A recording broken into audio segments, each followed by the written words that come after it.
Assalamualaikum warahmatullahi wabarakatuh. Perkenalkan, nama saya Tri Astuti dari Prodi Akuntansi dengan NIM 02302009. Baiklah, saya di sini akan menjelaskan contoh nyata terkait dengan satu, permintaan uang, penawaran uang, dan penentuan suku bunga.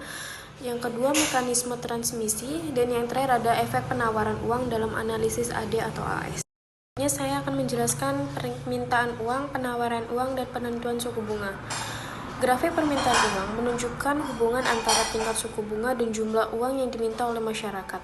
Biasanya, garis permintaan uang memiliki kemiringan negatif yang artinya semakin tinggi suku bunga, semakin rendah jumlah uang yang diminta.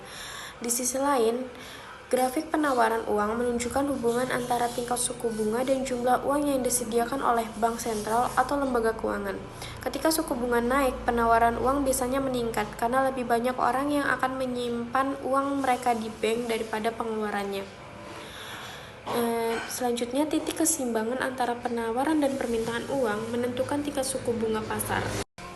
Selanjutnya itu adalah mekanisme transmisi. Grafik mekanisme transmisi mencerminkan bagaimana perubahan dalam variabel ekonomi tertentu atau juga bisa disebut dengan suku bunga atau jumlah uang yang beredar berdampak pada variabel lainnya, misalnya investasi, konsumsi, dan output.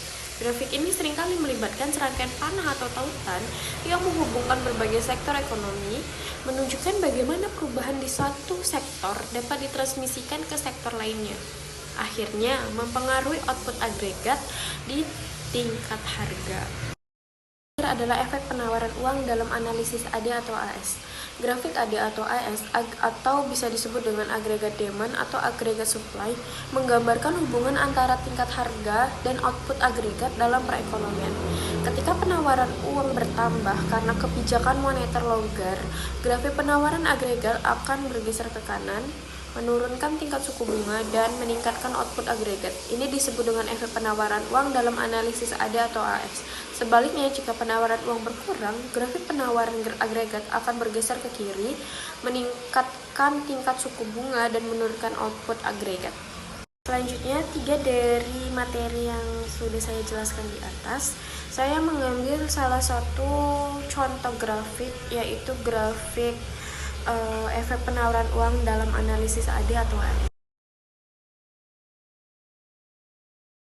Jika ekonomi dapat mempengaruhi tingkat harga umum dan output, ketika penawaran uang meningkat, suku bunga cenderung turun, mendorong investasi dan konsumsi, sehingga meningkatkan AD atau penawaran agregat ini dapat menyebabkan lonjakan output dan harga, diperlihatkan dengan bergesernya kurva AD ke kanan, atau di sisi lain penurunan dalam penawaran uang dapat mengurangi AD dan menyebabkan penurunan output dan harga. Misalnya, jika bank sentral meningkatkan penawaran uang dengan membeli obligasi pemerintah, hal itu dapat mengurangi suku bunga, mendorong pinjaman dan investasi, dan akhirnya meningkatkan output.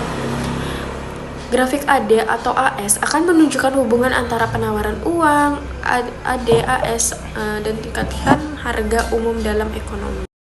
Sekian dari video saya akhiri. Assalamualaikum warahmatullahi wabarakatuh.